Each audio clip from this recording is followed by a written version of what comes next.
Kia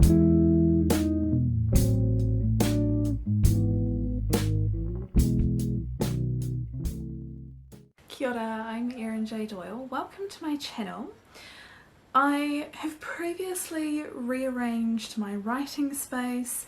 I mentioned in that video that I was also going to rearrange my bookshelves, which you can see behind me, already rearranged, and that you saw in the previous video, mostly rearranged.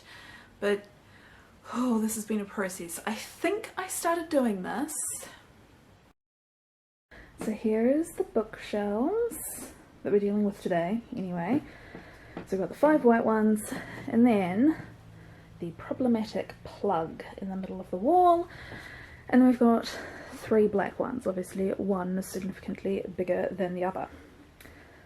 This is today's challenge. Okay, so ignoring the crap I've thrown on the ground to achieve this, this is what we've done. So there's a bit of a mingling of the black and white now. I think, as much as it's not balanced, can't get further away. I think I like that, having a little bit more balance, so I am going to move this bookcase here, and I'll have to move 2 over, at which point there'll be 2 white, the big black one, and there'll be 3 white and a black one.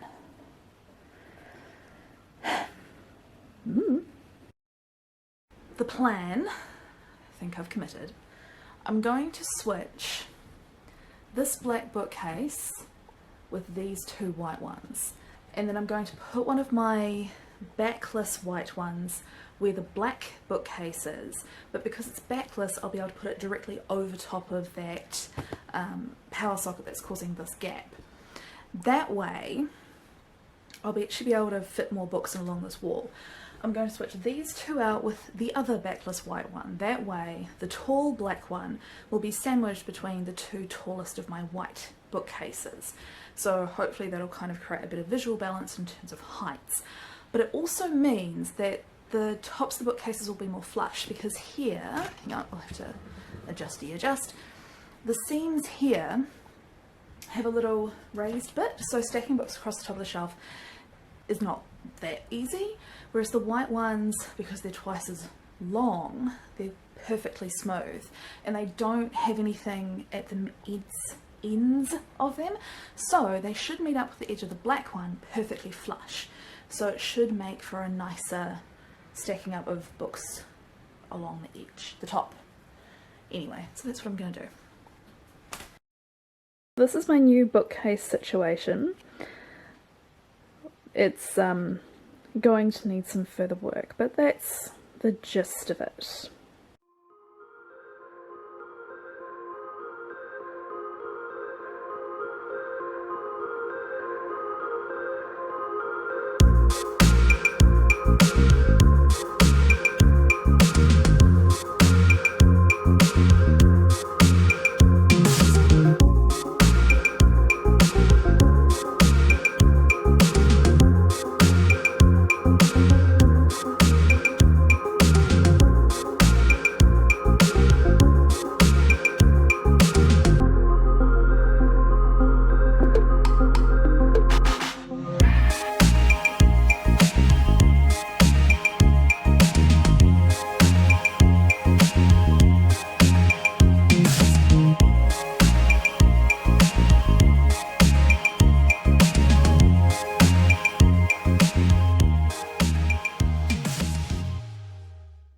First off, in this corner we have the small black bookcase. Because it is shorter and not as deep as the white one, and because it's black, it kind of vanishes a bit, and I kind of forget it's there, which I think is why when I went to fill it I kind of forgot to. But that's fine. This empty space is giving me room for these books to expand. So what we've got here is the non-fiction, and then fiction moving this way. So as the numerous books in my TBR, which are non-fiction, are read, they can fill this vacant space, so that's fine. But at any rate, we currently have, you know, using up the space, the fruit bowl, the sunglasses, the clean masks by the front door in a handy spot. Then we have poetry, plus all my writing journals just thrown into the void. And then we have what's theoretically politics, but what is functionally feminism. And then we have some books I didn't know what to do with, primarily of the younger reader persuasion. Then we have the graduation teddy, obviously above the non-fiction, so we have a combination of history and biology in this first cubbyhole. Some of my biology books are also history, so those kind of go together quite well, and then we have additional biology and some statistics. On this side we have biographies and autobiographies. Below that we have kind of travel and language type stuff, and then the fantasy begins below that, and obviously just random storage. Obviously I would like to see these two containers would look good here, but they don't fit, so that's where they're going to live. Then we have the beginning of the vampires, which go up and over. This black bookcase is the widest, so it was a good place for my bigger series, so I didn't end up with dividers like I would if I had them on one of these bookcases. So we've got the big series on the first couple of shelves. This is actually poetry, this book right here, but I've put it there because I'm currently reading it. And then on the bottom shelf I've just got basically recipe books and craft books and a couple of children's books, basically the stuff that was too big not to go in there.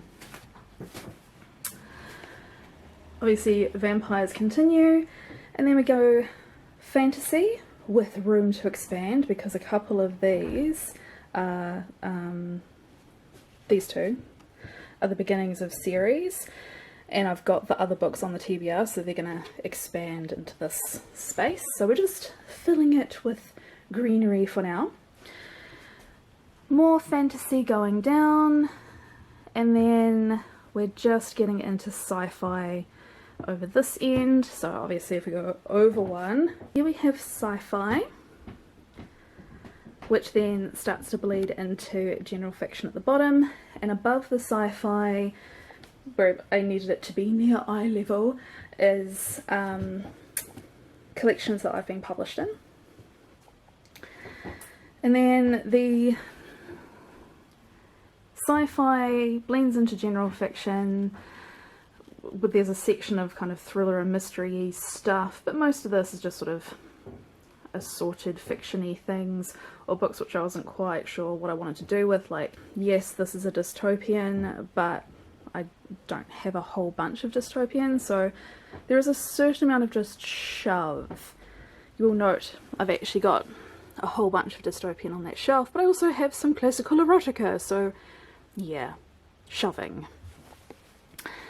Then on this shelf we've got the continuation of just kind of general fiction, and then my Animorphs. I'm preparing myself mentally to unhaul them, but I haven't got there yet. So eventually these shelves will become empty and accommodate more books, but for now they're just the holding area for the books that I have yet to commit to getting rid of. Oh, and some drugs I forgot to move. Along the top of these shelves we've got my teapots and teacups and things. And then the reading chair that is going to be replaced. For those who are interested, I did not make this. My mother made the squares when she was pregnant with me, and then when I was in my late teens my sister crocheted all the pieces together, so I had the actual blanket instead of just a bag of crocheted squares. These are going to be unhauled. I'll go through those with you in a minute. And then behind the armchair we've got the TBR. So this is all just jumbled together, all different genres, which is why we needed space held in other shelves. And this chaotic mess is my writing desk as of about 3 weeks ago. We're still trying to decide how we're going to organise this. I would like it to be an actual usable space. I do like the fact that I can now just use the space underneath for general storage. These are actually books I've already unhauled, I just haven't actually removed them from the house. So yes, there's stuff. We're just going to move on. So those are my shelves. There's hopefully a little bit of room to expand. Well, when I say hopefully, I know there is, because there's like an empty cubby hole right there. As books get moved around, obviously the bits of greenery can also move to accommodate. So hopefully it won't be a massive rearrange of books every time I finish a book and need to move it from the TBR shelf onto the red shelves. Hopefully that's what I have achieved with the rearrange. I think I like it. I think I like this. I do think I need to do something about this corner being just visually a little bit darker. I have lots of lamps and things, I maybe just need to get something facing that way, but the problem is that if I have something shining on this corner, then that light is going to be next to my face when I'm using my desk, which isn't what I want. So I have to think about that. It might have to be a fairy lights situation. While I was doing the rearranging, I did come across a few books which I decided I could part with for various reasons. So, the unhaul portion of the video. First up is Graceling. Now, I actually really enjoyed this book. I thought it was great. I read it really fast because I just couldn't put it down. I was telling people all about it. Really highly recommend. But book 4 has just come out and the covers are completely different. So they are redoing the covers of books 1 to 3 to match the new book 4. And I was like, well, yeah, I don't want mismatching. And the thing is, I only owned this one. So I was going to have to make a decision about whether I got books 2 and 3 to match this cover and then a completely mismatched number 4, or books 2 to 4 with the new covers and a complete mismatched book 1. That was not acceptable, so I have committed to buying the entire series with the new covers, and I'm going to unhaul this one, which I would normally consider to be a horrible waste of money, but I did get this at a secondhand shop for like $2 or something. So I don't consider the replacement of this book to be a horrible waste of money because this one was so cheap. Next, I'm getting rid of just an old issue of Landfall. This is a New Zealand literary journal. I got it because I think I've submitted to Landfall a couple of times, never got it, and I was like, right, I'm just going to buy a copy and read through and see what they do publish and what the problem is. I can't identify it. Quite often the problem isn't that you aren't meeting their style or what have you, even though that's usually what literary journals say on their website. It usually just comes down to that particular issue's guest editor or whatever. So anyway, that's why I got it, had a read through, had no revelations. It's also from 2018, so if my intention of having this is as a reference for what Landfall would publish today, it's out of date anyway, so I can set that one free, I think. Next up, not very exciting, is a dictionary. I have had this for years. I've never used it, so that can go. Next up is a collection of short stories. I Have No Mouth and I Must Scream. I got this because I saw it on a bookshelf. I was like, I know I've read something about that story and I couldn't remember what I had read about it, but it was on my mind and I desperately needed something to read because I was travelling and I had nothing, so I grabbed it, and yeah. It is awful. The portrayal of female characters in the title story is disgusting. There is a single female character who services all of the male characters just as a matter of course, and she is referred to only in incredibly derogatory manner. One of the other characters is killed and she's sad, and the narrator is dismissing her mourning for this guy as being because he had the biggest penis, not because she actually liked him as a person. And I don't think any of us should have time for that. Next up, I'm getting rid of 3 books.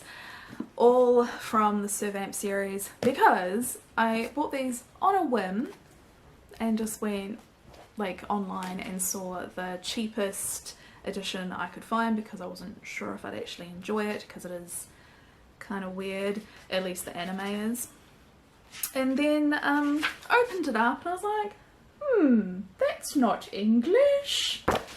Yeah, so, you know, fun fact, the German translation is significantly cheaper than the English translation. Unfortunately, whilst I do speak a little bit of German, I can't read them. Another dictionary is going. This one is going because I have never actually found the word I was looking for in this dictionary, and there's an issue with, you can see like extremely limited definitions given of any particular word, which again means, which means you miss any nuances, and this is quite a poetic language. Like if you ask someone who speaks Reo fluently what a word means, they'll usually say, to me it means, or I always interpret it as meaning, which is interesting and pretty but not very practical when you're just trying to learn the language using a book with very weak definitions, because you don't know if the word can be interpreted in a different way. So yeah, I think if I was going to get another one, I'd get one with more robust definitions. I think I shouldn't be surprised, I mean the book's really thin. I thought this would be a good starting point, but it just hasn't been. And last to go in the unhaul pile is the brutal art, which is, yeah, pretty brutal, particularly in its portrayal of the numerous gay characters.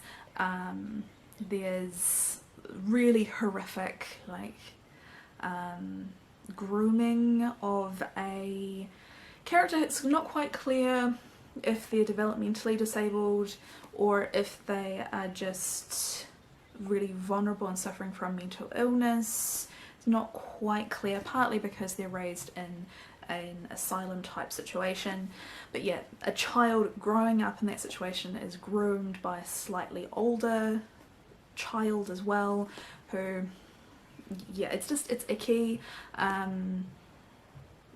Yeah, it's gross. Which is actually a real shame, because there's like a mystery that's kind of the point of the story, which would be super interesting and cool. Well, not super interesting, but at least would be interesting, normal levels of interesting, if it wasn't so heavily weighted towards the assault and killing and villainization of gay men. That's my bookshelves and the books that were not worthy of it. If you enjoyed this video, do remember to give it a like, and if you're new around here, maybe consider hitting subscribe and ringing that bell so you can stay up to date, and I'll see you next time. Bye!